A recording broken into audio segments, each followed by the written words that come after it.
రణ్వీర్ లేచి నిలబడి చెప్పమ్మర్ ఏంటి అని అడగటంతో, చూడు రణ్వీర్, నా ఫ్యామిలీ జోలికి వస్తే నేనేం చేస్తానో నీకు చాలా బాగా తెలుసు. నేను ఎవరినైనా ఒక్కసారే క్షమిస్తాను. అటువంటిది నువ్వు అని అమర్ చెప్తూ ఉంటే అప్పుడే ఆరు లోపలికి వచ్చి గుప్తా గారు అక్కడ మనో నిలబడి చూస్తోంది చాటుగా అని చెప్తూ ఉంటుంది. ఇక వెంటనే రణ్వీర్ అమర్ అమర్ ఆపు, నువ్వు చాలా కోపంగా ఉన్నావని నాకు అర్థమైంది. ఇప్పుడు నీ కోపంతో నన్ను కోల్కతా పంపించటానికి కూడా వెనుకాడవని అర్థమవుతోంది.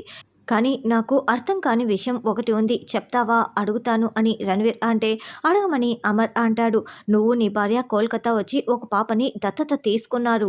7 ఏళ్ల తర్వాత ఆ పాపని వెతుక్కుంటూ ఆ తండ్రి వస్తే ఆ పాప నీ కూతురే అన్న నిజాన్ని నువ్వు ఎందుకు చెప్పలేదు అమర్ అంటూ రణ్వీర్ ప్రశ్నిస్తూ ఉంటాడు. ఎందుకు నిజం చెప్పలేదు అమర్, నిన్నే అడుగుతున్నది. సరే, నువ్వు దత్తత తీసుకున్నప్పుడు ఆ పాప నా కూతురు అన్న నిజం నీకు తెలియకపోవచ్చు. కానీ నేను నీ దగ్గరికి వచ్చినప్పుడు కూడా తెలియకపోవచ్చు. కానీ నువ్వు కోల్కతా వచ్చినప్పుడు ఆ నిజం నీకు తెలిసిపోయింది కదా. అయినా కూడా నువ్వు నాకెందుకు చెప్పలేదు? నీ కళ్ళలో నిజం నేను చూశాను అమర్, ఇప్పుడు కూడా చూస్తున్నాను. నా దుర్గా ఎక్కడ ఉంది అని రణ్వీర్ ప్రశ్నిస్తూ ఉంటే, ఏమండి, ఈ ఒక్కసారికి అబద్ధం చెప్పండి, నిజానికి మీరు మాత్రమే అడ్డుగా ఉన్నారు, ప్లీజ్ అండి అని ఆరు అనుకుంటూ ఉంటుంది. నిజం చెప్పమ్మర్ అని మనోహరి కూడా అనుకుంటూ ఉంటుంది. అయితే నేను ఇంకోలా అడగనా? నీ ఇంట్లో పెరుగుతున్న అంజలియే నా కూతురు దుర్గనా అని రణ్వీర్ ప్రశ్నిస్తూ ఉంటాడు. నీ పతిదేవుడు నిజం చెప్పుచున్నాడు బాలిక అని గుప్తా గారు అంటే, లేదు, ఆయన అబద్ధం చెప్పాలి, అబద్ధమే చెప్తాడు అని ఆరు అంటూ ఉంటుంది. అవును రణ్వీర్, నేను నా భార్య అరుంధతి కోల్కతా వచ్చిన విషయం నిజం. మనోహర్ని వెతుక్కుంటూ వచ్చిన తర్వాత ఒక పాపను దత్తత తీసుకున్న విషయం కూడా నిజమే. నువ్వు మా ఇంటికి వచ్చినప్పుడు ఆ పాప ఎవరన్నది తెలీదన్నది కూడా నిజమే. కోల్కతా వచ్చిన తర్వాత నిజం తెలుసన్నది కూడా నిజమే. కానీ నా కూతురు అంజలి నీ కూతురు దుర్గ మాత్రం కాదు అని అమర్ అబద్ధం చెప్తాడు. అంజలి నాకు అరుంధతికి పుట్టిన బిడ్డ, నా కన్న కూతురు అని అమర్ చెప్పటంతో, లేదు, నువ్వు అబద్ధం చెప్తున్నావు అమర్ అని రణ్వీర్ అరుస్తూ ఉంటాడు. ఏయ్ అంటూ అమర్ కూడా గట్టిగా అరుస్తూ, ఏంటి, నేను అబద్ధం చెప్తున్నానా? నా కళ్ళని చూసి చెప్పు, నేను అబద్ధం చెప్తున్నానా అని అమర్ కూడా గట్టిగా అరుస్తూ ఉంటాడు. నేను ఆరు కలిసి కోల్కతాలో నీ కూతురు దుర్గని దత్తత తీసుకున్న విషయం నిజమే. కానీ ఆ పాపని మేము కొడైకెనాల్ తీసుకువచ్చిన తర్వాత ఆ పాపను చూసుకోవటం కష్టమైపోయింది. దుర్గ పాప ఎప్పుడు ఏడుస్తూ ఉండేది. నేను ఆరు ఎంత సముదాయించినా కూడా ఏడుపు ఆపేది కాదు. అందుకే చూసుకోవటం కష్టమైపోయి మేము ఆ పాపని ఒక ఆశ్రమంలో జాయిన్ చేసేసాము అని అమర్ చెప్తాడు. ఏ ఆశ్రమం చెప్పు అమర్, చెప్పు అని రణ్వీర్ అడగటంతో, రాఘవన్ ఆశ్రమం కొడైకెనాల్లో ఉంది అని అమర్ చెప్పటంతో, ఫోన్ చేయి లాయరు అని రణ్వీర్ అరుస్తూ ఉంటాడు. అయ్యయ్యో, ఇప్పుడు ఎలా గుప్తా గారు? ఆయన అబద్ధం చెప్పి పెద్ద తప్పు చేశారు. ఇప్పుడు అక్కడికి ఫోన్ చేస్తే మేము అక్కడ ఆశ్రమంలో వదిలేయలేదని నిజం తెలిసిపోతుంది కదా అని ఇప్పుడు ఎలా అని ఆరు తెగ టెన్షన్ పడుతూ ఉంటుంది. అప్పుడే లాయరు ఇక వెంటనే ఆ ఆర్గనైజ్కి కాల్ చేస్తారు.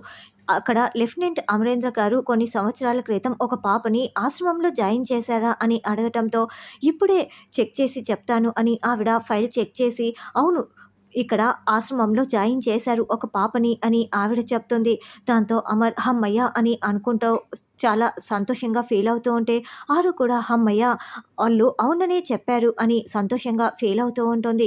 మనోహరి ఇదంతా షాకింగ్గా వింటూ ఉంటుంది. ఏంటి, లెఫ్టినెంట్ అమరేంద్ర మీ ఆశ్రమంలో ఒక పాపని జాయిన్ చేశారా? ఇప్పుడు ఆ పాప మీ దగ్గరే ఉందా? చెప్పండి చెప్పండి అని రణ్వీర్ స్పీకర్ ఆన్ చేసి మాట్లాడుతూ ఉంటాడు. 4 మాసాల కిందటే ఆ పాపని వేరే వాళ్ళు అడాప్ట్ చేసుకొని తీసుకువెళ్ళిపోయారు, దత్తత తీసుకొని వెళ్ళిపోయారు అని ఆవిడ చెప్తుంది. నేను కోల్కతా నుంచి రాగానే ఈ ఫోన్ కాల్ ఎప్పుడో చేశాను రణ్వీర్. 4 మాసాల కిందటే నీ కూతురు దుర్గని ఎవరో దత్తత తీసుకొని వెళ్ళిపోయారంట. కానీ షార్ట్ సర్క్యూట్ వల్ల అక్కడ ఉన్న ఫైల్స్ అన్నీ కాలిపోవటం వల్ల నీ కూతురు దుర్గని ఎవరు దత్తత తీసుకొని వెళ్ళిపోయారో తెలియలేదు అని అమర్ చెప్తాడు. లేదు, నా దుర్గ నాకు కావాలి, నా దుర్గ నీ వల్లే నాకు దూరమైంది అని రణ్వీర్ అరుస్తూ ఉంటే, అంతకు మించి అమర్ కూడా రణ్వీర్ అని అరుస్తూ, ఏంటి, నువ్వు ఆస్తి కోసమే కదా నీ కూతుర్ని వెతకడం మొదలు పెట్టావు? అదే ఆస్తి కోసమే కదా నా కూతురు అంజలిని కోల్కతా తీసుకువెళ్ళి కోర్టులో సాక్ష్యం చెప్పించుకున్నావు? నీ స్వార్థం కోసం నా కూతురు జోలికి వచ్చి నువ్వు చాలా పెద్ద తప్పు చేశావు. ఇంకోసారి ఎప్పుడూ కూడా ఆ స్వార్థం గురించి, ఈ తప్పుడు ఆలోచన గురించి నువ్వు ఆలోచించరాదు. ఇంకోసారి ఇలాంటి ఆలోచన వచ్చిందంటే నేను మళ్ళీ నీ ఇంటికి వస్తాను. కానీ ఇప్పుడు మాట్లాడినంత ప్రశాంతంగా అయితే నేను మాట్లాడను. నా గురించి నీకు పూర్తిగా తెలుసని చెప్పావు కదా. కానీ నేనేం చేస్తానో కూడా నీకు తెలీదు. కానీ తెలుసుకోవాలని ప్రయత్నించకు.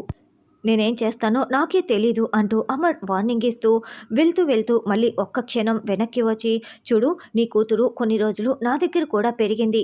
ఆ క్రమంలో నీ కూతురు ఎక్కడ ఉందో తెలుసుకోవటానికి నేను కూడా హెల్ప్ చేస్తాను. అంతకు మించి ఇంకా ఒక్క విషయం ఏమైనా చేసేయాలని అనుకున్నావే అనుకో, చెప్పాను కదా అంటూ రాథోడ్ పద బయలుదేరి వెళ్దాం అని అమర్ చెప్తాడు. అమర్ వెళ్ళిపోగానే, హమ్మయ్య మనం వచ్చిన పని పూర్తయిపోయింది గుప్తా గారు, నాకు చాలా సంతోషంగా ఉంది, పదండి వెళ్దాం అని ఆరు అంటుంది. ఇక అందరూ అక్కడి నుంచి వెళ్ళగానే దాక్కున్న మనోహరి బయటికి వచ్చి, ఖచ్చితంగా అమర్ అబద్ధం చెప్తున్నాడు అని మనోహరి అంటే, అంత ఖచ్చితంగా నువ్వెలా చెప్పగలుగుతున్నావు అని రణ్వీర్ అంటాడు. పాప ఏడుస్తోందనో భారమనో అరుంధతి వదిలేసే రకం కాదు, ఖచ్చితంగా అమర్ అబద్ధమే చెప్తున్నాడు అని మనోహరి అంటే, అయితే అంజలియే మన కూతురు దుర్గని కదా నువ్వు అంటున్నావు, ఏది అవునో కాదా అని నమ్మటానికి నేను సిద్ధంగా లేదు. అంజలి మన కూతురు అవునో కాదో తెలుసుకోవటానికి నాకు ఆధారాలు కావాలి అని రణ్వీర్ అంటాడు. తర్వాత బాగి డైనింగ్ టేబుల్ దగ్గర సర్దుకుంటూ ఉంటే అంజు బాల్ పట్టుకొని పరుగులు పెడుతూ మెట్లు దిగుతూ ఉంటుంది. అంజు అలా పరిగెత్తకు, కింద పడిపోతావు అని బాగి అనడంతో, నేను పడిపోతే పట్టుకోవటానికి నువ్వు ఉన్నావు కదా మిస్సమ్మ అని అంజు అనగానే, బాగి చాలా ప్రేమగా అంజు వైపు చూస్తూ ఉంటే అంజు చిరునవ్వు నవ్వుతూ ఉంటుంది. రా మిస్సమ్మ బయటికి ఆడుకుందాం అని అంజు అంటుంది. నువ్వు వెళ్ళంజు, నాకు పని ఉంది అని బాగి చెప్తుంది. నువ్వు ఉన్నావు కదా మిస్సమ్మ అని మాట్లాడిన అంజు మాటల్ని పదే పదే గుర్తు చేసుకుంటూ బాగి చాలా సంతోషపడుతూ ఉంటుంది. ఇక అంజలి బయటికి రాగానే అక్కడ గుప్తా గారు ఆరు మాట్లాడుకుంటూ ఉంటారు. అంజలి బాల్ని విసిరిపడేయటంతో ఆ బాల్ కాస్త ఆరు భుజానికి తగిలి రివర్స్లో వచ్చేస్తుంది. అదేంటి అక్కడ ఎవరూ లేరు కదా, ఎవరో విసిరి పడేసినట్లు ఈ బాల్ మళ్ళీ నా దగ్గరికే ఎలా వచ్చింది అని అంజు అనుకుంటూ మళ్ళీ విసిరిపడేస్తుంది. అప్పుడు ఆరు మళ్ళీ ఆ బాల్ని కాలుతో తంతుంది. బాలిక, నువ్వు ఆ బాలికతో ఆడుకుంటే అందరికీ నిజం తెలిసిపోతుంది, వద్దు బాలిక అని గుప్తా గారు చెప్తున్నా కూడా, చూడండి గుప్తా గారు, నా కూతురు ఎంత సంతోషపడుతోందో, ఈ సంతోషం చూడటం కోసం నేను కాసేపు ఆడుకుంటే ఏమవుతుంది, అయినా అంజు మాటలు ఎవరు వినరు అని అంజు కూడా ఎవరికీ చెప్పదులేండి అని అలా ఆరు అంజు బాల్ని వేయటం, ఆరు ఏమో తను కాలుతో కొట్టడం, అలా బాల్తో ఆడుకుంటూ ఉంటారు. ఈ మ్యాజిక్ భలే ఉందే, నేను ఇంట్లో వాళ్ళకి చెప్తే ఎవరూ నమ్మరు కదా, సరేలే నాకు నేనే ఆడుకుంటాను అని అంజు అనుకుంటూ అలా ఆరుతో ఆడుతూ ఉంటుంది. అప్పుడే చిత్ర బయటికి వచ్చి అంజు ఆడుకోవటం గమనించేసి, అమ్మో ఆరు ఉందా అక్కడ అని చాలా షాకింగ్గా చూస్తూ ఉంటుంది. సరిగ్గా బాగి అక్కడికి వస్తుంది. ఏంటి చిత్ర, పక్కింటక్క అంజుతో బాల్ ఆడుతూ ఉంటే నువ్వేంటి అంత షాకింగ్గా చూస్తున్నావు అని అంటూ రావటంతో, బాలిక చెప్పాను కదా, ఇప్పుడు నీ సోదరి వచ్చుచున్నది, దొరికిపోయావు బాలిక అని గుప్తా గారు అంటారు. అయ్యయ్యో నేను వెళ్తున్నా అంటూ ఆరు వెళ్తూ ఉంటే, అక్క ఎందుకక్క వెళ్ళిపోతున్నావు, ఎంచక్క ఆడుకుందాం రా అక్క, అంజు పక్కింటక్క లేదంటే మీరు వినలేదు కదా, ఇప్పుడు ఎంచక్క పక్కింటక్కతోనే బాలాడుకుంటున్నావా అని బాగి అడుగుతుంటే, అవును పిన్నితోనే కదా, పిన్నే కదా అక్కడ ఉండేది అని అంజు అంటుంది. నేను పక్కింటక్క గురించి మాట్లాడుతుంటే నువ్వు పిన్ని గురించి ఎందుకు మాట్లాడుతున్నావు, చిత్ర అక్కడ కదా ఉంది అని బాగి అంటుంది. అప్పుడు ఆరు ఇక చాలా టెన్షన్ పడుతూ ఉంటే, పక్కింటక్క ఎక్కడ ఉంది అని అంజు ప్రశ్నిస్తూ ఉంటుంది. అప్పుడే మనోహరి కారులో అక్కడికి వస్తుంది. అప్పుడు మనోహరి, అంజు ఇలా రా అని అంజుని దగ్గరికి తీసుకొని తడిమి చూసి మౌనంగా లోపలికి వెళ్తుంది. ఏమైంది మనోహరికి, ఎందుకలా మౌనంగా లోపలికి వెళ్ళిపోయింది అని చిత్ర వెనకాలే వెళ్తూ ఉంటుంది. అసలు మనోహరి ఎందుకు నిన్ను తడిమి చూసి అలా వెళ్ళిపోయింది, సరే మనమిద్దరం ఆడుకుందాం అని బాగి అంజు ఆడుకుంటూ ఉంటారు.